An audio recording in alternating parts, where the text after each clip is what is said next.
सौतन की सुहागरात पार्ट 2। धूमधाम से शादी करने के बाद समर्थ और देविका घर आते हैं। घर पर सब उनका स्वागत करते हैं और सौम्या उनकी सुहागरात का इंतजाम करती है। समर्थ और देविका दोनों अपने रूम में बैठे बातें कर रहे होते हैं। तब देविका कहती है, सुनिए, आप इतना दूर क्यों बैठे हैं? नहीं, कुछ नहीं, बस थोड़ा सा थक गया हूँ। अगर आप कहें तो मैं आपका सर दबा दूं? अब नहीं, रहने दो, आप भी तो थकी होंगी। देविका आगे बढ़ते हुए कहती है, थक तो गई हूं पर आपकी सेवा करना पहला धर्म है मेरा। देविका झट से समर्थ के पैर पकड़कर दबाने लगती है। ऐसे ही कुछ देर निकल जाती है और समर्थ कहता है, अब रहने दो देविका, तुम भी आराम कर लो, तुम भी थकी थकी लग रही हो। देविका मना करते हुए उठ जाती है और अपने बालों को खोलकर समर्थ का सर दबाने लगती है और कहती है, मेरी थकावट तो आप ही दूर कर दोगे ना? इतना कहकर देविका अपने खुले बालों को समर्थ के ऊपर डालती है। समर्थ देविका के जाल में सम्मोहित होने ही वाला होता है कि अचानक से दरवाजे पर किसी की दस्तक होती है। समर्थ आवाज लगाते हुए कहता है, कौन? भाई, मैं हूँ सौम्या। क्या है सौम्या? क्या बात है देविका, कैसा लग रहा है मेरी भाभी बनकर? कुछ बात आगे बढ़ी या नहीं? बात आगे बढ़ती कैसे? तू जो आ गई कबाब में हड्डी। अच्छा जल्दी बता, किस लिए आई थी? सौम्या ठिठोली करते हुए कहती है, क्या बात है देविका, बहुत जल्दी हो रही है। वैसे मैं तो दूध का गिलास देने आई थी। आखिर मेरी सहेली की सुहागरात में कोई कमी नहीं होनी चाहिए। देविका दूध का ग्लास लेते हुए जल्दी से दरवाजा बंद कर लेती है और पीछे मुड़कर देखती है तो समर्थ तो सो चुका था। देविका समर्थ को उठाते हुए कहती है, सुनिए समर्थ जी, उठ जाइए ना, सौम्या दूध देने आई थी, इसे पी लीजिए फिर आप सो जाना। समर्थ नींद में उठता है और दूध पीकर फिर से सो जाता है। देविका उसके बगल में बैठी कहती है, सुनिए समर्थ जी, आज हमारी पहली रात है और आप सो रहे हो। समर्थ नींद में ही कहता है, देविका मैं बहुत थक गया हूँ, मुझे बहुत तेज नींद आ रही है, तुम भी सो जाओ। सोने के लिए तो पूरी रात पड़ी है, आप उठिए ना और कुछ देर मुझसे बात तो करिए। देविका जिद करते हुए समर्थ को आधी नींद से उठा देती है। समर्थ उठकर बैठ जाता है और कहता है, बोलिए देविका जी, आपका हुक्म सर आंखों पर। सुनिए, मैंने सुना है कि पति अपनी पत्नी को पहली रात कोई तोहफा देता है, आप मेरे लिए कुछ नहीं लाए क्या? वो मैं कैसे भूल सकता हूँ, लाया हूँ पर वो दूसरे रूम में रखा है। तो दिखाइए ना क्या लाए हैं। अरे अभी तो कहा कि तुम्हारा गिफ्ट दूसरे रूम में है, तो जाकर लेकर आइए ना। अगर अभी गया तो घर के सब लोग जाग जाएंगे और 10 तरह के सवाल जवाब करेंगे, मैं सुबह दिखाता हूँ ना। समर्थ इतना कहकर लेट जाता है और लेटे लेटे देविका से कहता है, अच्छा सुनो देविका, मुझे बहुत नींद आ रही है, मैं सो रहा हूँ, तुम भी सो जाओ। देविका समर्थ की बात सुनकर कहती है, आपको तो हमारी पहली रात की कुछ पड़ी ही नहीं है। इतना कहकर देविका भी उसके करीब आकर लेट जाती है और सो जाती है। अगली सुबह अधीरा समर्थ के रूम में सफाई करने आती है और देविका को उसके करीब लेटा देख रोने लगती है। रोने की सिसकी सुनकर समर्थ की आंख खुल जाती है। वो उठकर देखता है कि अधीरा उसके कमरे में रो रही है। उसे देखते ही समर्थ बहुत गुस्से में आ जाता है और अधीरा से कहता है, अधीरा, तुम सुबह सुबह क्यों रो रही हो? तुम्हें यहाँ नहीं आना चाहिए था, जाओ यहाँ से। समर्थ अधीरा का हाथ पकड़कर रूम के बाहर कर देता है और कहता है, अब बिना दरवाजा नॉक किए अंदर मत आना। इतने में देविका भी आ जाती है और समर्थ को भड़काते हुए कहती है, हाँ समर्थ जी, ये रो रो कर हमारे घर में अपशगुन कर रही है और अब ये देखो कैसे मगरमच्छ के आंसू दिखा रही है। इतना कहकर देविका अधीरा का हाथ पकड़कर घसीटती है और कहती है, अब क्या रोती रहेगी या कुछ काम भी करेगी? मुफ्त में रोटियां तोड़ने को नहीं मिलेगी यहाँ पर, चल उठ यहाँ से और कुछ काम कर। अधीरा वहां से उठकर रोते रोते चली जाती है और जाकर रसोई में सबके लिए चाय बनाती है और चाय जाकर पहले अपनी सास को देती है। चाय पीते ही मंजू अधीरा को गुस्से से कहने लगती है, लगता है मुझे मारने की साजिश कर ली है। अरे अभी तक तूने ढंग की चाय बनाना नहीं सीखा। इतनी मीठी चाय बनाई है कि कहीं मैं शुगर की बीमारी से मर ही ना जाऊं। अरे जा जाकर तू मर कहीं। अधीरा मंजू की बात सुनकर दुखी होती है। इतने में सौम्या वहां आ जाती है और कहती है, ये लो, महारानी अभी यहीं बैठी है और मैं पूरे घर में देख आई। अरे ओ महारानी, यहाँ बैठकर किसका मातम मना रही हो? उठ यहाँ से और जाकर हमारे कपड़े धो, बहुत कपड़े पड़े हैं धोने को। अधीरा वहां से कपड़े धोने चली जाती है और बैठे बैठे खुद को कोसने लगती है। हे भगवान, मुझे उठा ले तो अच्छा है, मैं थक गई हूँ इस जिंदगी से। ऐसे ही कुछ दिन निकल जाते हैं। अब समर्थ भी अपने काम पर जाना शुरू कर देता है। एक शाम अधीरा घर के सारे काम करके अपने रूम में आराम कर रही थी और मंजू अधीरा को आवाज लगाते हुए कहती है, अरे ओ कलमुही, अगर आराम हो गया हो तो आकर मेरे पैर दबा दे। देविका उस समय वहीं से गुजर रही थी और समर्थ का घर आने का टाइम देखकर देविका मंजू से कहती है, माँ जी सुनिए, आप कहें तो मैं दबा दूं आपके पाँव। पता नहीं अधीरा कहाँ है। देविका मंजू के पाँव दबाने बैठ जाती है और कुछ ही टाइम बाद समर्थ भी वहां आ जाता है और देविका को माँ के पाँव दबाते देख बहुत खुश होता है। वो सीधे अपने कमरे में चला जाता है। समर्थ को देख मंजू देविका से कहती है, अच्छा सुन, जा जाकर खाना लगा दे। और समर्थ थक कर आया है ऑफिस से, जाकर उसे पानी को पूछ ले। देविका उठकर समर्थ के लिए खाना लगा देती है और रात में समर्थ और देविका सोने की तैयारी करते हैं। समर्थ कहता है, अच्छा देविका सुनो ना, मेरे पास आकर बैठो जरा।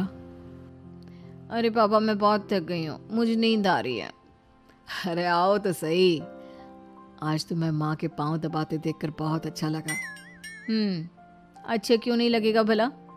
पूरा दिन घर के काम किए हैं और शाम को माँ की सेवा। पर मेरा तो कोई हाथ बांटने वाला भी नहीं है घर में। क्यों? अधीरा और घर के बाकी लोग कहाँ जाते हैं? अधीरा की तो बात ही मत करो, वो महारानी तो बस मटर गश्ती करती रहती है और घर का सारा काम ना मुझे ही करना पड़ता है। मेरी तो किसी को पड़ी ही नहीं है, मैं तो सिर्फ एक नौकरानी हूँ इस घर में। अरे नहीं नहीं, ऐसा मत बोलो। क्यों ना बोलूं? आपने मुझे वादा किया था ना कि आप मुझे रविवार को फिल्म दिखाने ले जाओगे और कपड़े भी दिलवाओगे, पर आपने तो एक भी वादा पूरा नहीं किया। अच्छा बाबा, कल रविवार है, कल ही चलते हैं और तुम्हारी सारी शिकायत दूर कर देते हैं। खुश? दोनों सो जाते हैं और अगली सुबह समर्थ और देविका बाहर घूमने चले जाते हैं। अब समर्थ पूरी तरह से देविका के वश में हो जाता है। देविका जो कहती समर्थ वही करता। क्या समर्थ को कभी अपनी बहन और दूसरी पत्नी की सच्चाई पता चल पाएगी? अब क्या होगा अधीरा का? इसके लिए हमारे अगले एपिसोड का इंतजार कीजिए।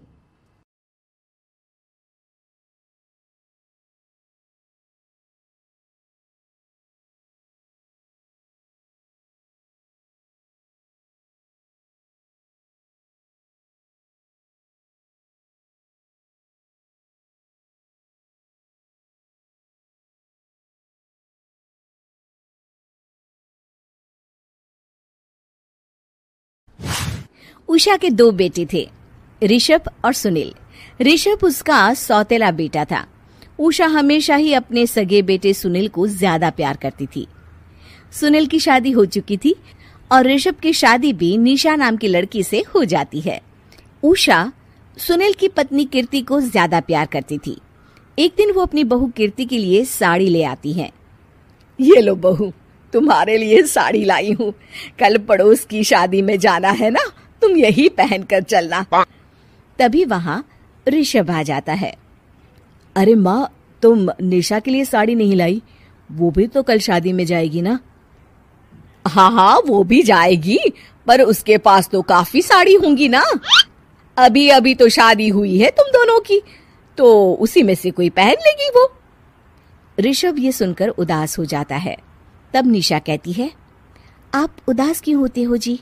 सही तो कह रही हैं मम्मी जी, मेरे पास तो बहुत साड़ियां हैं और सारी की सारी नई हैं, मैं उन्हीं में से कोई पहन लूंगी।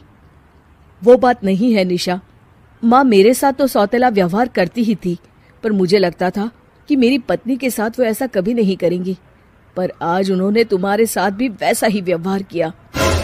ऋषभ उदास होकर अपने कमरे में चला जाता है। ऋषभ को उदास देखकर निशा को अपनी सास पर बहुत गुस्सा आता है। एक दिन उषा सुनील को कुछ पैसे दे रही होती है। ले बेटा सुनील, ये कुछ पैसे रख ले और बहू को कहीं घुमा लिया। जी मम्मी जी। सुनील वहां से चला जाता है। मम्मी जी, आपने इन्हें तो कभी पैसे नहीं दिए, ऐसा सौतेला व्यवहार आप क्यों करती हैं?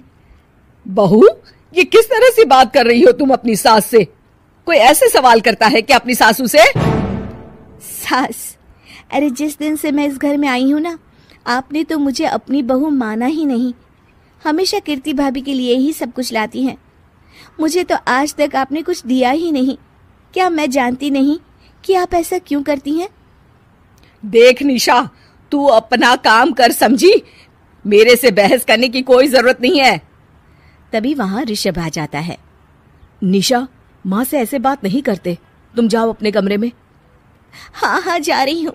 मुझे भी इनसे बात करने का कोई शौक नहीं है। निशा अपने कमरे में चली जाती है और ऋषभ भी वहां आ जाता है। निशा, तुमने माँ से क्यों झगड़ा किया? क्योंकि आप तो कुछ कहते ही नहीं, बस चुपचाप सहते रहते हैं। किसी को तो आवाज उठानी होगी ना। कोई बात नहीं निशा, तुम गुस्सा मत करो, शांत हो जाओ। निशा रसोई में खाना बना रही होती है। तभी वहां कीर्ति आ जाती है। निशा, तुम मार्केट से ये सामान ले आओ। मैं क्यों जाऊं? आप भी तो जा सकती हो ना। दिख नहीं रहा कि मैं खाना बना रही हूँ? हाँ तो क्या हुआ, खाना बनाने के बाद चली जाना। हाँ हाँ, खाना भी मैं ही पकाऊं, बाजार जाकर सामान भी मैं ही ले आऊं। खुद तो कुछ करोगी नहीं, है ना? ओहो, जुबान तो देखो कैसे चल रही है। सुनो, तुम अभी आई हो इस घर में, तमीज में रहो, वरना सासू माँ से कहकर मायके भिजवा दूंगी तुम्हें। हाँ। ओह, हाथ लगाकर दिखाओ मुझे, देख लूंगी। बहुत मनमानी हो गई तुम दोनों की, समझी? निशा लिस्ट कीर्ति के ऊपर फेंक देती है। कीर्ति निशा को मारने आती है तो निशा उसका हाथ मोड़ देती है। मर गई रे, छोड़ मेरा हाथ। आज के बाद मुझसे कोई बदतमीजी की तो अच्छा नहीं होगा। कीर्ति रोते हुए अपने कमरे में चली जाती है। उस निशा चुड़ैल ने मेरा हाथ मोड़ दिया, मुझे नहीं रहना इस घर में। अरे कैसी बेकार की बातें कर रही हो। अरे निकालना ही है तो ऋषभ और निशा को निकालेंगे। नहीं, मुझे अलग घर चाहिए। कान खोलकर सुन लीजिए, हम दोनों इस घर से जल्द जाएंगे। आप नए घर का इंतजाम कीजिए बस। मैं इन दोनों के साथ ज्यादा नहीं रह सकती। हाँ, वैसे मैं भी कुछ दिनों से सोच रहा था। अच्छा हुआ तुमने कह दिया, मैं माँ को भी बता देता हूँ। माँ, वो क्या करेंगी तुम्हारे साथ जाकर? मैं चाहती हूँ कि तुम और मैं, बस हम दोनों ही कहीं शिफ्ट हो जाएं, इस सब झमेले से दूर। अरे पर माँ को यहाँ छोड़कर इस तरह से जाना ठीक नहीं रहेगा कीर्ति। वैसे वो तुम्हें कितना प्यार भी तो करती हैं। नाम का ख्याल रखती है, क्योंकि तुम सगे बेटे हो ना, इसलिए। तुम अगर सौतेले होते तो मेरे साथ भी ऐसे ही सलूक करती जैसे अभी तुम्हारे सौतेले भाई और उसकी पत्नी से करती है। अरे पर फिर भी कुछ भी नहीं। देखो, या तो हम दोनों इस घर से कहीं दूर जाएंगे या फिर मैं अपने मायके चली जाऊंगी। हाँ, बता देती हूँ। अच्छा बाबा, अच्छा ठीक है। सुनील अपनी माँ से बात करने आता है। माँ, मैं सोच रहा हूँ कि कीर्ति के साथ अलग घर में शिफ्ट हो जाऊं। अरे वाह बेटा, ये तो बहुत अच्छा सोचा है तुमने। कब शिफ्ट होना है हमें? मैं भी पैकिंग कर लेती हूँ। अब नहीं माँ, मैं और कीर्ति ही जाएंगे बस। आप तो यहीं रहो, ये पुश्तैनी घर भी है ना आपका। अरे बेटा, तू तो मेरा सगा बेटा है, तू ही मेरे साथ ऐसा कर रहा है। मुझे अपने साथ ले जा बेटा। तभी वहां कीर्ति आ जाती है। अरे माँ, आपको पता भी है कि किराए के घर में कितना खर्चा होता है, और अगर आपको भी लेकर गए तो और खर्चा होगा। आप तो बस यहीं रहो इसी घर में। कोई बात नहीं सुनील, तुम लोग चले जाओ, माँ यहीं रहेंगी हमारे साथ। हम माँ का ख्याल रखेंगे, तुम लोग अपनी गृहस्थी संभालो। निशा को ये देखकर बहुत खुशी होती है। वो मन ही मन सोचती है, अब आया ना ऊंट पहाड़ के नीचे। अब मम्मी जी को पता चलेगा, बड़ा सगा और सौतेला करती रहती थी। सगा बेटा तो जा रहा है छोड़कर, अब आएगी इन्हें अकल। और नहीं आई तो मैं अल्लाह कर रहूंगी। निशा अपनी सास को कैसे अपने सौतेले बेटे से मिलाएगी, जानने के लिए देखिए सौतेली माँ पार्ट 2।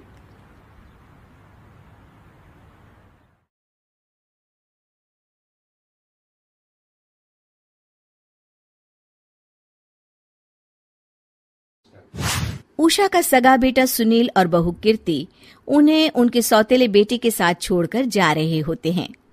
बेटा, तेरी जब कमाई बढ़ जाएगी कम से कम तब तो मुझे तू लेने आ जाना। हाँ हाँ माँ, क्यों नहीं। चलो भी, अब कितना लेट कर दिया है, टैक्सी इंतजार कर रही है बाहर। हाँ हाँ चलो। सुनील और कीर्ति चले जाते हैं और उषा उन्हें जाता हुआ देख उदास हो जाती है। तभी वहां निशा आ जाती है। अपनी सास को उदास देख निशा उनके पास जाती है। क्या हुआ मम्मी जी, आप तो बहुत सगा बेटा करती थी। आपके सगे बेटे ने तो आपको छोड़ दिया और चले गए अपनी अलग गृहस्थी बसाने। देख बहू, मेरे बेटे को कुछ भी कहने की जरूरत नहीं है। मुझे यकीन है कि जब उसकी तनख्वाह बढ़ जाएगी तो वो मुझे लेने जरूर आ जाएगा। हाँ, ये भी देख लेंगे कि वो लोग आपको वापस लेने आते हैं या नहीं। तब तक तो आप भी यहीं हो और मैं भी। उषा अपने बेटे के ना होने से बहुत ही उदास रहने लगती है। उन्होंने खाना खाना भी छोड़ दिया। सुनिए जी, मम्मी जी ने आज भी कुछ नहीं खाया। जब भी खाने के बारे में पूछती हूँ तो कह देती हैं भूख नहीं है और अपने कमरे में ही बैठी रहती हैं। ये सुनकर ऋषभ अपनी माँ के पास खाना लेकर जाता है। माँ, सुनील बेटा आ गया तू? ओह, तू है। माँ, मैं खाना लाया हूँ, खा लीजिए प्लीज। आप ऐसे भूखी रहेंगी तो बीमार पड़ जाएंगी। मुझे भूख नहीं है, ले जा तू खाना। ठीक है, फिर जब तक आप नहीं खाएंगी मैं भी नहीं जाने वाला यहाँ से। अरे तू क्यों जिद करता है? कहा ना मुझे भूख नहीं है। अरे मम्मी जी, आप खा भी लीजिए ना, ये कितने प्यार से आपको खिला रहे हैं, उसकी तो कदर कर लीजिए कम से कम। अरे तू क्यों बीच में हमेशा अपनी टांग अड़ाती है? ठीक है, लाओ दे दो। कम से कम खाने के बाद तुम दोनों तो इस कमरे से जाओगे। उषा खाना खा लेती है और ऋषभ और निशा ये देखकर खुश हो जाते हैं। चलो, कम से कम माँ ने खाना तो खा लिया। उषा एक दिन सुनील को फोन मिलाती है। हेलो बेटा सुनील, तू घर मिलने आ जाना बहू को लेकर। कितने दिन हो गए, बहुत मन कर रहा है मेरा। हाँ हाँ ठीक है माँ, ऑफिस में बहुत काम है, टाइम मिला तो आ जाऊंगा। सुनील फोन काट देता है। हेलो सुनील बेटा। सुनील की बात सुनकर उषा उदास हो जाती है। तभी वहां ऋषभ आ जाता है। माँ, ये देखो, मैं जलेबी लाया हूं तुम्हारे लिए, तुम्हें बहुत पसंद है ना? उषा जलेबी देखकर बहुत खुश हो जाती है। अरे वाह, जलेबी ला दे। उषा जलेबियां खा रही होती है और ऋषभ अपने कमरे में चला जाता है। देखा मम्मी जी, आपका ये कितना ख्याल रखते हैं, और प्यार सगे और सौतेले से नहीं आका जा सकता। आपको उदास देखकर ये आपके लिए तुरंत जलेबी ले आए, यही तो प्यार होता है। ये कहकर निशा वहां से चली जाती है और उषा सोचने लगती है, शायद तू ठीक कह रही है बहू। उषा देखती है कि ऋषभ उसका बहुत ख्याल रखता है और उसे उसकी गलती का एहसास होने लगता है। एक दिन सुनील और कीर्ति घर पर आते हैं। उषा उन्हें देखकर खुश हो जाती है। और माँ कैसी हो? अरे बहुत अच्छी हूँ। ऋषभ और बहू मेरा बहुत ख्याल रखते हैं। वैसे मुझे नहीं लगा था कि तू आएगा बहू के साथ। क्यों, ऐसा क्यों लगा आपको माँ? बेटा, फोन पर तूने कहा था कि तुझे बहुत काम है। हाँ माँ, पर मुझे ये भी तो पता था ना कि मेरी माँ इंतजार कर रही होगी मेरा। ना बेटा ना, मैं तो इंतजार नहीं कर रही थी, मैंने तो उम्मीद ही छोड़ दी थी। सुनील को यह देखकर अजीब लग रहा होता है कि उसकी माँ ऋषभ से अब बहुत अच्छे से बात कर रही होती है और उसके आने की उनको कोई खास खुशी भी नहीं होती है। अपनी माँ का ध्यान न पाकर उसे थोड़ी सी जलन महसूस होती है। माँ, ये देखो मैं क्या लाया हूँ, साड़ी तुम्हारे लिए। हाँ बेटा, अच्छी है साड़ी तो। अच्छी है, तो फिर आप आज इसे पहनो और फिर कहीं घूमने चले जाते हैं। बेटा, ऋषभ ने भी मुझे साड़ी दी थी, आज तो मैं वही पहनूंगी। तेरी दी हुई साड़ी फिर कभी पहन लूंगी। सुनील को अब बहुत ही ज्यादा जलन हो रही होती है। उसे समझ नहीं आता कि अपनी माँ का ध्यान फिर से कैसे वो अपनी तरफ खींचे। रात हो जाती है और उनके जाने का वक्त आ जाता है।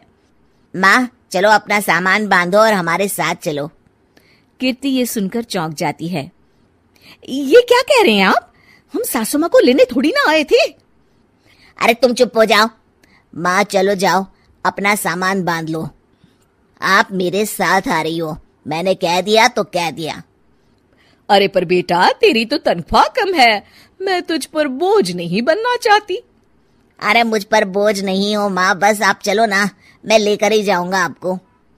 नहीं बेटा, अब मैं नहीं आना चाहती। मैं तो अब ऋषभ और बहू के साथ ही रहूंगी।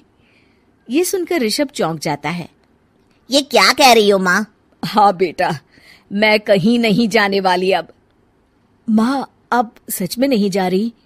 नहीं बेटा, मैं तो तेरे पास ही रहूंगी अब, और जो प्यार मैं तुझे नहीं दे पाई वो सब दूंगी बेटा। ऋषभ और उसकी माँ गले मिलते हैं और निशा खुश हो जाती है।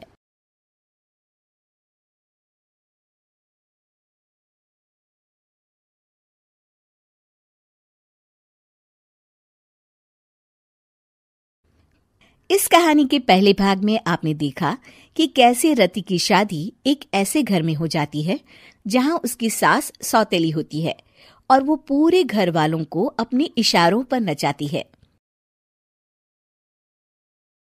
रति छत से सूखे कपड़े उतार कर ले जा रही थी कि तभी उसकी नजर लक्ष्मी पर पड़ती है, जो किसी तरह चोरी से सुनील की अलमारी खोलने की कोशिश कर रही होती है। अरे, ये माँ जी को क्या हो गया? चोरों जैसे क्यों आप मेरी अलमारी खोल रही हैं माँ जी? आपको क्या चाहिए मुझे बताइए। अरे वाह, क्या चाहिए मुझे बताइए। अरे मैं इस घर की मालकिन हूँ, पूरा घर मेरे इशारों पर नाचता है, और तुम्हें बताऊं कि मुझे क्या चाहिए? हट यहाँ से। और वो उसे जोर से धक्का देती है। जैसे ही लक्ष्मी रति को धक्का देती है, उसके सर पर चोट लग जाती है और वो बेहोश होकर गिर जाती है। रति के आसपास पूरा परिवार खड़ा रहता है। डॉक्टर जैसे ही उसे देखकर जाता है, रति को होश आता है। अरे बेटा, तुम दूर क्यों खड़े हो? मेरे पास आओ, मैं तुम्हारी माँ हूँ, कमला। रति के मुंह से लक्ष्मी सारंग की माँ का नाम सुनती है तो हैरान सी रह जाती है। क्या बोला रति बहू? चुप कर डायन, तूने मेरे पति और बेटे का हाल बेहाल कर दिया। अब तू मेरी बहू को भी गुलाम बनाना चाहती है? रुक, अभी मजा चखाती हूँ। ये कहकर जैसे उसे पकड़ने की कोशिश करती है, लक्ष्मी वहां से भाग जाती है। लक्ष्मी के जाने के बाद रति अपने ससुर और पति की तरफ देखकर मुस्कुरा देती है। दोनों समझ जाते हैं कि ये रति की चाल है। अगली सुबह लक्ष्मी का पति खाना लेकर खेत में जाने के लिए निकल ही रहा होता है कि लक्ष्मी उसे रोक देती है। अरे कहाँ चल दिए खाना लेकर? आज घर का काम कौन करेगा? तभी पीछे से रति आ जाती है और जोर से चिल्लाती है। कौन इनको काम पर जाने से रोक रहा है? मैं अभी उसे मजा चखाती हूँ। जैसे ही रति लक्ष्मी की तरफ बढ़ती है, लक्ष्मी घबरा जाती है। मैं तो मजाक कर रही थी बहन, आखिर मैं कौन होती हूँ रोकने वाली? मैं तो बस ये पूछ रही थी कि घर का काम कौन करेगा? कौन क्या? तू करेगी। चल उठा झाड़ू और शुरू हो जा। लक्ष्मी पूरे घर में झाड़ू पोछा लगा रही होती है कि अचानक सामने सारंग खड़ा हो जाता है। अच्छा माँ, मैं काम पर जा रहा हूँ। रति के मामा की फैक्ट्री है, मैं वहां आज से मैनेजर के तौर पर काम करूंगा, सैलरी भी अच्छी है। अरे सारंग, तुझे क्या जरूरत पड़ गई काम करने की? और बेटा, तू बाहर काम करेगा तो इस बड़े से घर को मैं कैसे संभालूंगी? अभी तो पूरा काम बाकी पड़ा है। तभी वहां रति आ जाती है। अरे बेटा सारंग, जा, नौकरी पे जा रहा है ना, जा। और हाँ, आते वक्त घर के लिए सब्जियां ले आना। ये लक्ष्मी बैठी बैठी मोटी हो रही है, जरा काम भी तो कर ले। सारंग के जाने के बाद, अच्छा लक्ष्मी सुन जरा यहाँ। लक्ष्मी अपनी बहू रति को सारंग की पहली माँ जो मर गई है वो समझकर उसके पास जाती है। अरे बहन, ऐसा क्या हो गया जो तुम्हें वापस आना पड़ा? मैं तो बड़े ही प्यार से इस परिवार को चला रही थी। प्यार से तो मैं बहुत साल से तुझे मजा चखाना चाहती थी, लेकिन किसी औरत का शरीर मुझे नहीं मिल रहा था प्रवेश करने के लिए। अब से ना मैं बहू के शरीर में रहूंगी, और हाँ, तूने कोई भी चालाकी दिखाई या मेरे घर के लोगों को परेशान करने की कोशिश की तो तेरा गला दबा दूंगी। लक्ष्मी रति के मुंह से ये सुनकर डर जाती है और शाम को अपने बेटे और पति के सामने जाकर कहती है, तुम दोनों मुझे माफ कर दो, मैं अब तुम दोनों को कभी परेशान नहीं करूंगी। और बहू, तुम मेरी बेटी की तरह हो, बस अब बेटी की तरह ही बनकर रहना। लक्ष्मी उन लोगों को इतना कहकर वहां से चली जाती है और उसके जाने के बाद तीनों एक दूसरे की तरफ देखकर हंस देते हैं।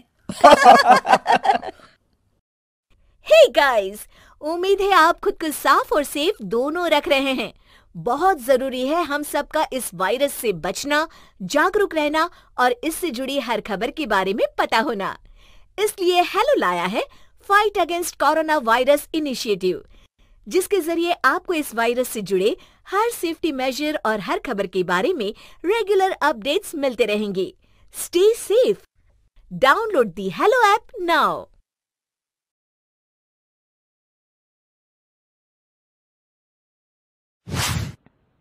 लक्ष्मी का अपने घर में पूरा दबदबा था। हिटलर की तरह वो सारा काम अपने पति और बेटे से करवाती। धीरे धीरे उसके पति की तबीयत खराब रहने लगी।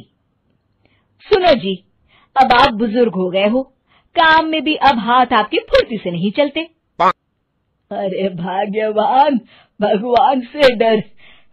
तुझसे मैंने शादी अपने इकलौते बेटे के अच्छे पालन पोषण के लिए की थी, लेकिन तूने तो उसका बेड़ा गर्क कर दिया।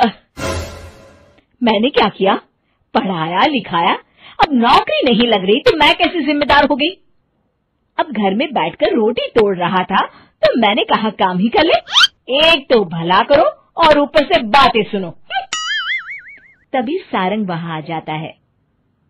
बहुत भूख लगी है माँ, कुछ खाने को दे दो। अब तुम्हारे पापा का हाथ तो चल नहीं रहा है। मैं ही जा रही हूँ आज किचन में, बनाती हूँ कुछ। हे भगवान, कैसे होगा इतना काम मुझसे? लक्ष्मी किचन में काम कर रही होती है कि तभी अचानक उसे आइडिया आता है। अरे मैं भी ना, अरे यहाँ तो फ्री की नौकरानी ला सकती हूँ मैं, फिर मैं क्यों खाना बना रही हूँ? उस दिन लक्ष्मी सारंग की पसंद का खाना बनाती है और बैठकर उसे बड़े ही प्यार से खिलाती है। खा ले बेटा, खा ले, पेट भर के खा ले। अरे रुक, मैं तेरे लिए ना गर्मा गर्म रोटियां लाती हूँ। सारंग और उसके पिता एक दूसरे की ओर बड़े ही हैरानी से देखते हैं। बेटा सारंग, जरूर दाल में कुछ काला है, वरना ये औरत तो हमें बासी खाना भी सुकून से ना खाने दे। सुनील की बात लक्ष्मी सुन लेती है और जोर जोर से चिल्लाने लगती है। अरे हाँ, भलाई का तो जमाना ही नहीं रहा। एक तो आग में खुद को जलाकर तुम लोगों के लिए खाना बना रही हूँ और ऊपर से तुम्हें दाल काली लग रही है।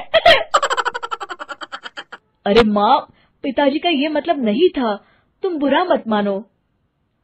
अरे हाँ बेटा, तू कहता है तो मान लेती हूँ। लक्ष्मी सारंग के पास बड़े ही प्यार से बैठ जाती है और फिर कहती है, बेटा मैंने ना तेरी शादी करने की सोच ली है। अब तेरे पिताजी के हाथ भी नहीं चलते तो सोच रही हूँ तेरे लिए बीवी ले आऊं। अब पता नहीं ना मैं भी कब मर जाऊं। अब ऐसे भाग्य भी कहाँ है हमारे। क्या कहा? अरे हाँ हाँ, तुम तो चाहते ही हो कि मैं मर जाऊं, लेकिन मैं अपनी प्यारी बहू का चेहरा देखे बिना नहीं मरूंगी। हाँ माँ, शादी तो मैं कर लूं, लेकिन मैं नौकरी नहीं करता, फिर कोई क्यों देगा मुझे अपनी बेटी? अरे क्यों नहीं देगा बेटी? इतना बड़ा घर, खेल खलियान है, किस चीज की कमी है हमारे पास? जो आएगी राज करेगी, राज। हम तो ना कर पाए राज, ये बोलो कि एक और नौकर तुम्हारे पास आ जाएगा। मैं कहती हूँ चुप हो जाओ। अरे खुद के घर का खाना बनाएगी तो क्या नौकरानी हो जाएगी? अब तुमसे तो किचन का काम होता नहीं, तो कोई तो करेगा ना। ठीक है माँ, तुम जैसा सही समझो बस। अब मेरी एक शर्त है, लड़की जो भी हो वो दिखने में कैसी भी हो या कहीं की भी हो, बस पढ़ी लिखी होनी चाहिए। अरे हाँ हाँ, ला देंगे पढ़ी लिखी बेटा, मैंने कौन सा काम करवाना है उससे। हाँ।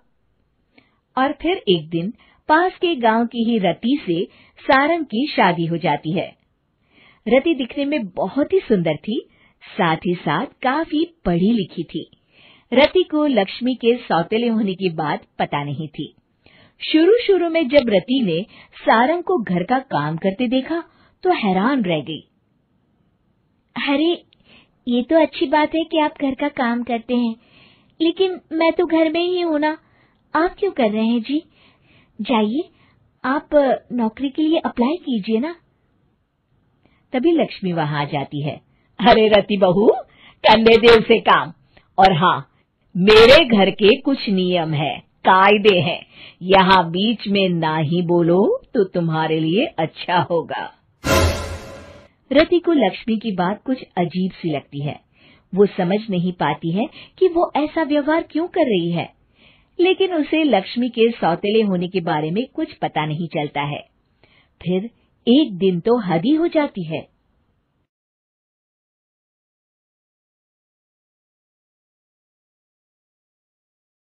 स्टॉप बोलने वाली बहू। Stop that. अरे अरे अरे, आप लोग स्टॉप तो नहीं हो गए ना? लेकिन ये कहानी है इसी खेल की जो कभी हम बचपन में खेला करते थे। बैठी रहती है सारा दिन पत्थर की तरह। अरे पत्थर भी कभी कभी हिल लिया करता है, तू भी कभी कोई काम कर लिया कर बहू। मैं तो बहू नहीं, भैंस ले आई हूँ। नीता सारा दिन घर का काम करती, कमर टूट जाती जब वो रात में बिस्तर में आराम करने के लिए लेटती। लेकिन मजाल है सास की, जो उसके काम की कभी झूठे मुंह भी तारीफ कर दे। हम लोग नसीब वाले हैं नीता बिटिया, जो तेरे जैसी बहू हम लोगों को मिली। पिताजी, यही आपका प्यार है जिसके कारण मैं इस घर में टिकी हुई हूँ। पर पता नहीं सासू माँ को मैं क्यों नहीं अच्छी लगती। अब तो 2 साल हो गए हैं शादी को। 2 साल में तो ये सवाल कर रही है, यहाँ मुझे 30 साल हो गए बिटिया। पता नहीं तेरी सास मुझे भी क्यों पसंद नहीं करती।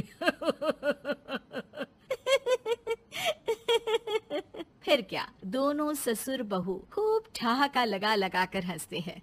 अरे वाह जी वाह, क्या जमाना आ गया है। बहू को देखो कैसे ठहाके लगा लगा कर ससुर के साथ हंस रही है। अरे एक जमाना हमारा था, ससुर इस कमरे में तो मैं उस कमरे में, ससुर बरामदे में तो मैं छत में। और यहाँ देखो महारानी को, वो मेरी बेटी है और पापा ने तुम्हें कभी नहीं कहा था कि तुम इधर उधर भागो। हाँ। सास को पति की बात पर गुस्सा आ जाता है। तभी उसकी नजर बहू पर पड़ती है जो सास और ससुर की बात पर हंस रही है। बहू को हंसता हुआ देख सास का पारा 7वें आसमान में चढ़ जाता है। अरे कल बूही तू क्यों हंसी? तुझे कौन सी चुड़ैल चिपट गई तो हंस रही है? हम मियाँ बीवी का ये चलता रहता है, ये ना सोच के बीच में फूट पड़वा दी। अरे जी जाइए बाजार से छाछ ले आइए और तू जाकर किचन में बेसन घोल कर पकोड़े बना ले, कड़ी बनानी है तुझे। सास बहू और पति को ऑर्डर देकर वहाँ से निकल जाती है। पति बाजार की तरफ और बहू किचन की तरफ।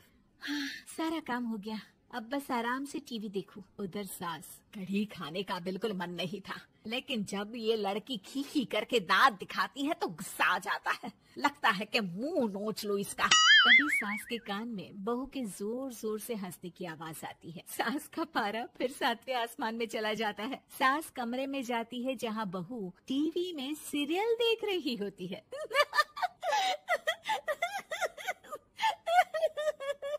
अरे पागल हो गई है तो बता दे, पागल खाने छोड़ाऊं तुझे? माँ जी, आइए ना, देखिए ना, आप भी ये सीन देखिए, कैसे बच्चे स्टॉप दैट खेल रहे हैं। इस खेल में ना जिसे स्टॉप दैट बोल दो उसे स्टॉप होना पड़ता है। हाँ, बहुत खेला है मैंने भी इसे बचपन में। कोई इतने भी पुराने लोग नहीं है हम।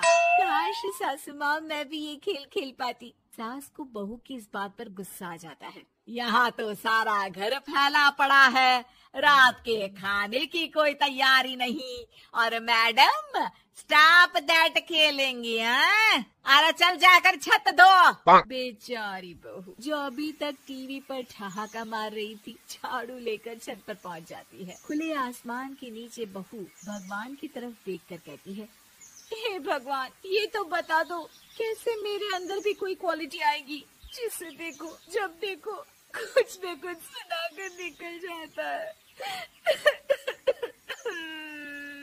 वो रोने लगती है, लेकिन करती भी तो क्या, भाग्य में जो लिखा है वो तो होगा ही। बहू पूरी छत साफ करके नीचे आती है जहाँ सास मजे से बैठकर टीवी देख रही होती है और जोर जोर से हंस रही होती है। टीवी में वही स्टॉप दैट वाला सीरियल चल रहा होता है। मासूम बहू फिर से टीवी देखने लग जाती है। कितना मजेदार गेम है। सास को फिर बहू पर गुस्सा आ जाता है। अरे उसे तो बहू के हंसने की आवाज ही चुभती है। तुझे स्टॉप दैट खेलने का बहुत मन कर रहा है ना? मुझे बोल स्टॉप दैट, अब बोल स्टॉप दैट, बोल बोल।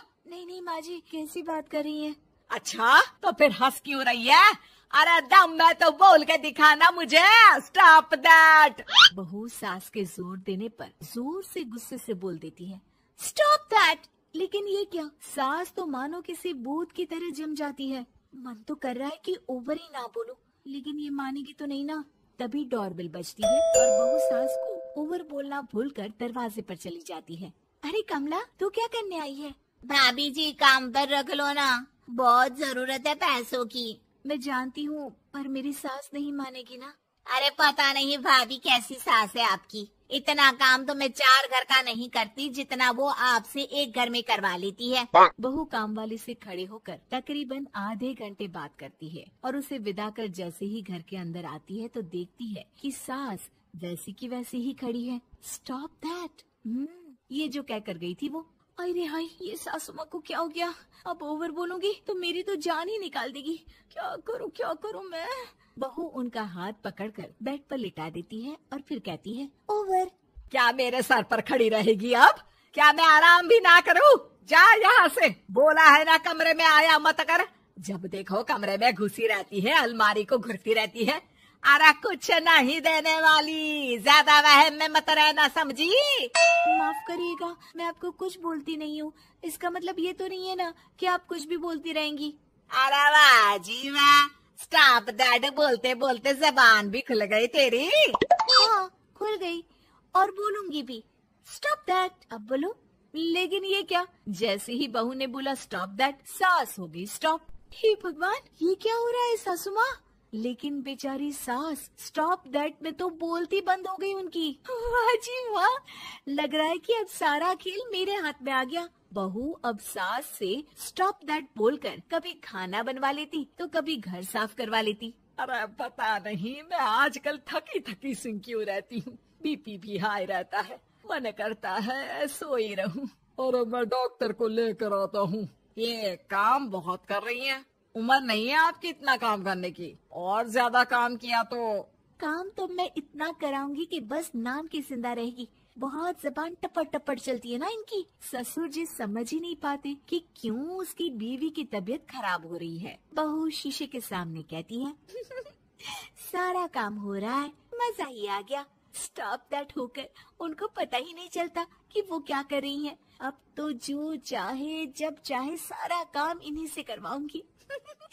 ये मेरा कमाल, क्या बोलती हूँ मैं? Stop that. बस जैसे ही बहू शीशे के सामने ये शब्द बोलती है, भूत बन जाती है।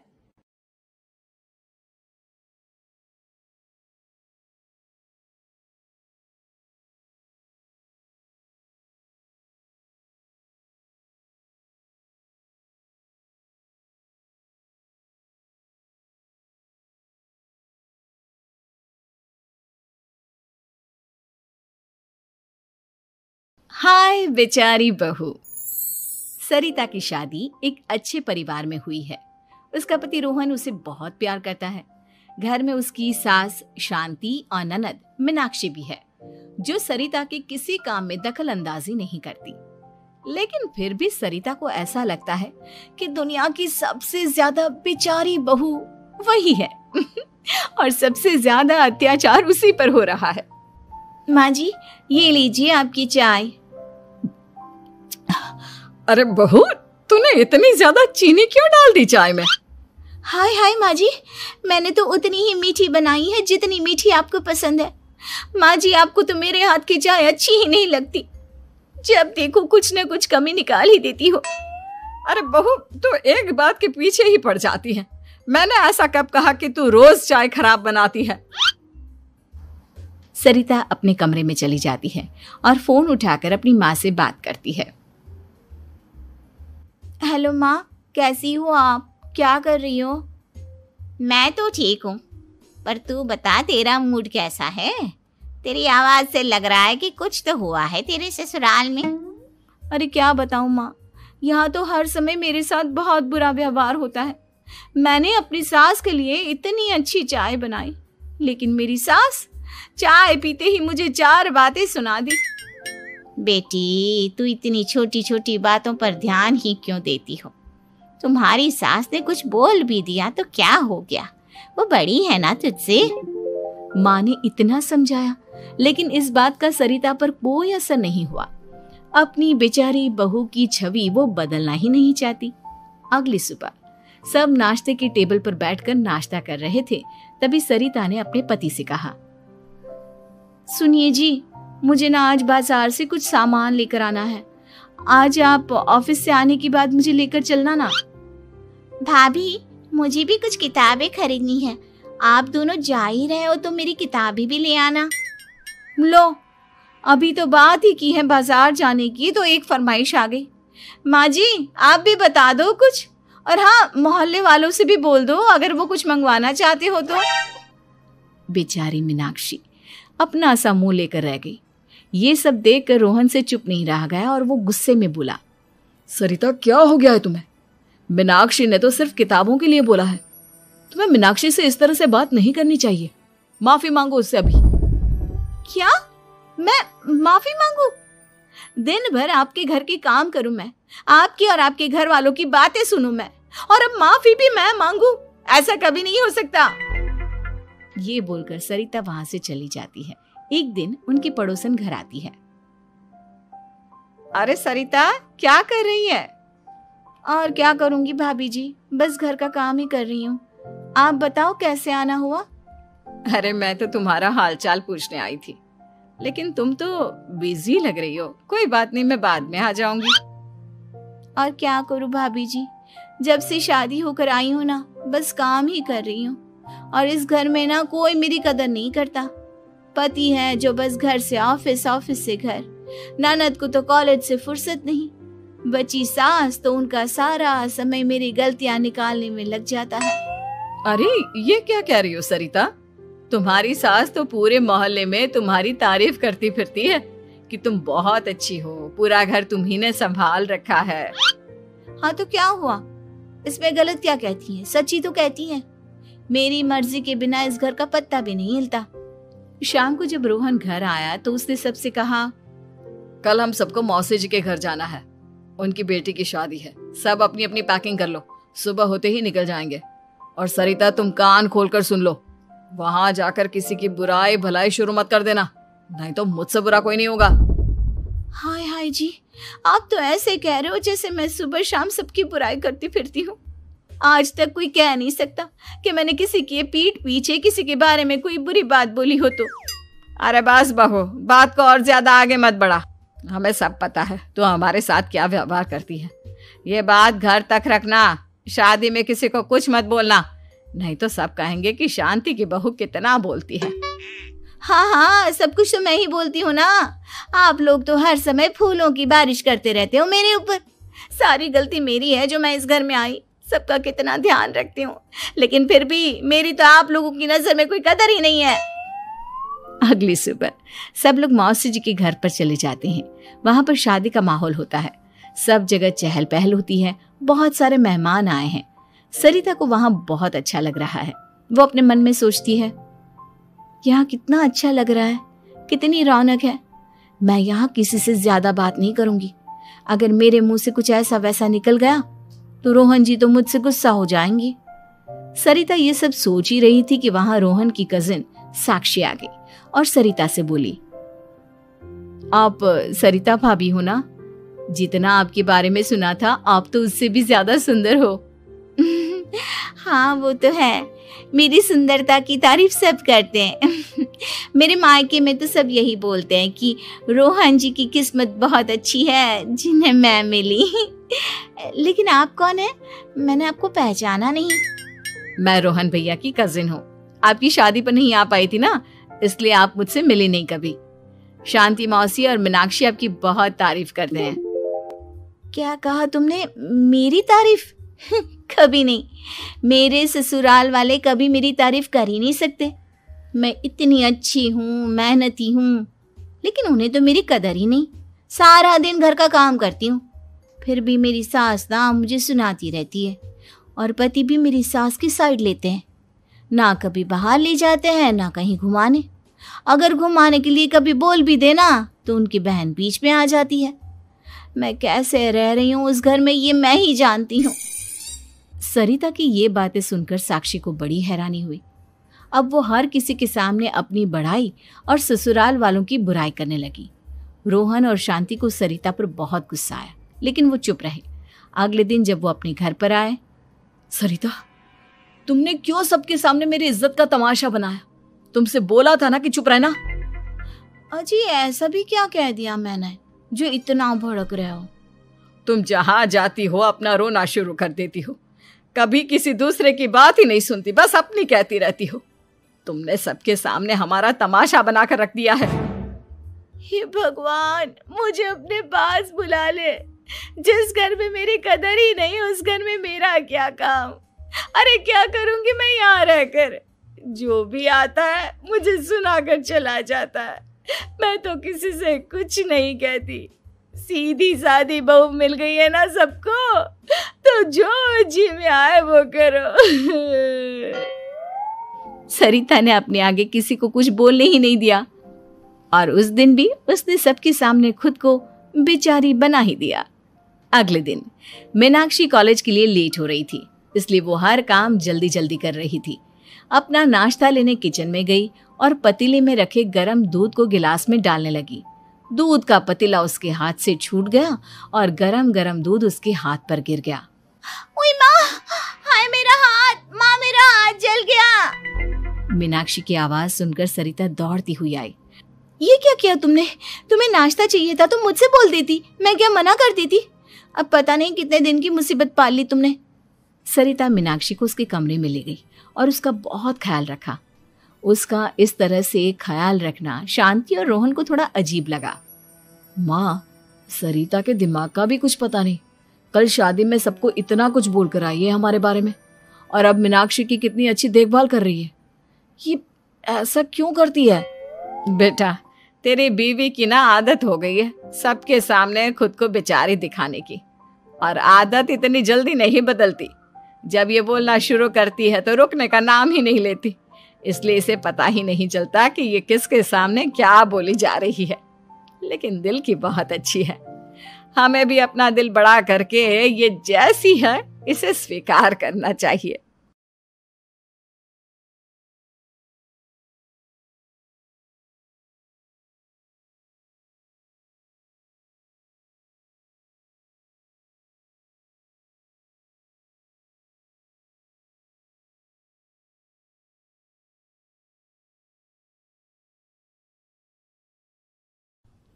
होली की आत्मा।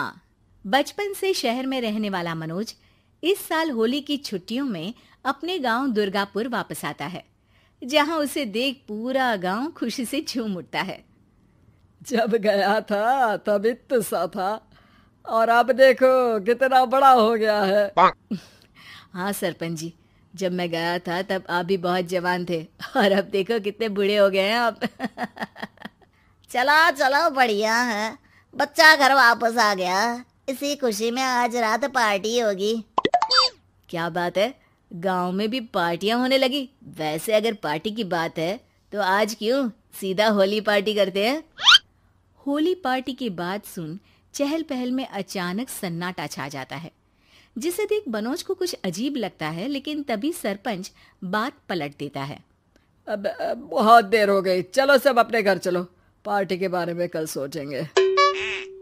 मनोज भी मम्मी पापा के साथ घर आ जाता है, पर होली पार्टी और उस पर पूरे गांव की खामोशी वाली बात अभी तक उसके जहन से निकलती नहीं। पापा, होली पार्टी की बात पर सब चुप क्यों हो गए थे? अरे होगी उनकी कोई अपनी बात, मुझे गांव की पंचायती थोड़ी पता है। थक गया हूँ, चलो सो जाते हैं, कल बात करते हैं। पापा की बात मानते हुए मनोज भी सोने चला जाता है। आज तो छुपा लिया, लेकिन हफ्ते बाद जब होली का दिन आएगा तब इसे कैसे रोकोगे? अगली सुबह सूरज के साथ ही मनोज भी गांव घूमने निकल जाता है, जिस पर रास्ते में उसे अपनी ही उम्र के कुछ लड़के भी मिलते हैं, जिनसे दोस्ती कर अब वो उनके साथ घूमने लगता है। इसी तरह कुछ दिन बीत जाते हैं और होली नजदीक आने लगती है। दोस्तों, होली में 4 दिन ही बचे हैं, पर गांव में उसकी कोई तैयारियां क्यों नहीं दिख रही? क्योंकि यहाँ होली नहीं मनाई जाती। अरे पर ऐसा क्यों? वो राजा भूषण। अरे तुम 4 दिन के लिए आए हो, क्या इतना सोच रहे हो? चलो कुछ खाने चलते हैं। इसी के साथ एक बार फिर होली की बात को टलते हुए देख मनोज को शक होने लगता है। वो घर पहुंचते ही इंटरनेट पर अपने गांव और राजा भूषण के बारे में जानकारी निकालने लगता है। क्या?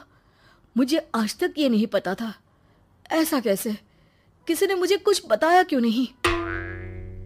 सारी जानकारी लेने के बाद मनोज गांव वालों या अपने मम्मी पापा से कुछ पूछे बिना खुद ही उसकी सच्चाई के बारे में छानबीन करने लगता है, जिसके चलते वो राजा भूषण की हवेली में पहुंचता है। वाह, क्या हवेली है यार! पर क्या यहाँ सच में कोई भूत है? हेलो भूत जी, कोई है क्या? हम इस साल गांव में होली सेलिब्रेट कर रहे हैं, क्या आप उस पर थोड़ा इंटरव्यू देंगे? मनोज के ऐसा बोलते ही गांव में तूफान उठ जाता है और हवेली में रखी सारी चीजें हिलने लगती है। एक अदृश्य शक्ति मनोज को धक्का देकर हवेली से बाहर निकाल दरवाजा बंद कर लेती है। ये सब देख मनोज हैरान रह जाता है। क्या अभी मुझे हवा ने धक्का देकर बाहर निकाल दिया? मेरे होते हुए इस गांव में कभी होली नहीं मन सकती, इसलिए दोबारा ऐसी कोशिश भी मत करना, अंजाम बुरा होगा। आवाज सुन मनोज हैरानी से इधर उधर देखने लगता है, पर उसे कोई दिखाई नहीं देता। वो गांव वापस आ जाता है, जहां तूफान की वजह से सब कुछ तहस महस हो चुका होता है। आखिर ये तूफान आया कैसे? ना ऐसा कोई मौसम था और ना ही हमने होली का त्योहार मनाने की बात की थी। सरपंच की बात पर कोई रिएक्शन दिए बिना मनोज चुपचाप अपने घर चला जाता है। इस तरह देखते ही देखते होली का दिन भी आ जाता है और मनोज रंग लेकर गांव में निकल जाता है, लेकिन गांव पूरी तरह खाली होता है। अरे त्योहार का दिन है, धूमधाम की जगह मातम क्यों मनाया हुआ है? मनोज की आवाज सुन सब अपने घर की खिड़कियां खोल के घर के अंदर से ही उसे वापस जाने के लिए कहने लगते हैं, पर वो किसी की नहीं सुनता। तुझे पहले भी समझाया था, अगर होली खेलने की कोशिश भी की तो अच्छा नहीं होगा। अरे बात मान लो बेटा, तुम्हें सच नहीं पता। मुझे सब पता है।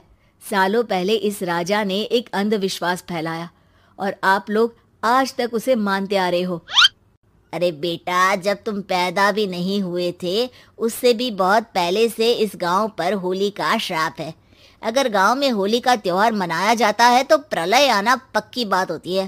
राजा भूषण इस सब में नहीं मानते थे और त्योहार मनाने लगे, जिसके चलते होली वाले ही दिन पहले उनके बेटे की और फिर उनकी मृत्यु हो गई। तभी से गांव की रक्षा के लिए उनकी आत्मा उस हवेली में रह रही है। सबकी बातें सुन मनोज उलझन में पड़ जाता है।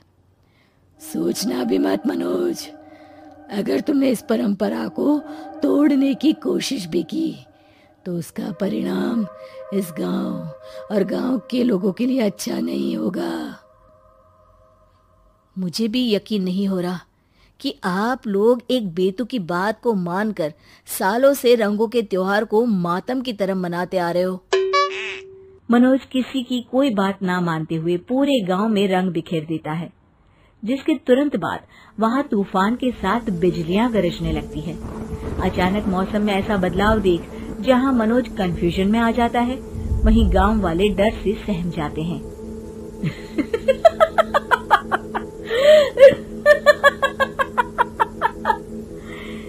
इस लड़के ने हमारे जैसे सिर्फ अपने स्वार्थ के लिए नहीं बल्कि पूरे गांव की खुशियों के लिए यहाँ होली मनाई है, जिस वजह से अब इस गांव पर होली का श्राप टूटता है। ऐसा बोलकर राजा का भूत वहां से गायब हो जाता है, जिसके बाद गांव के लोग धूमधाम से होली मनाते हैं। खुशियों के रंग गांव में बिखरे ही होते हैं कि अगली सुबह अचानक मनोज कहीं गायब हो जाता है और एक बार फिर गांव में होली का नया राज शुरू हो जाता है।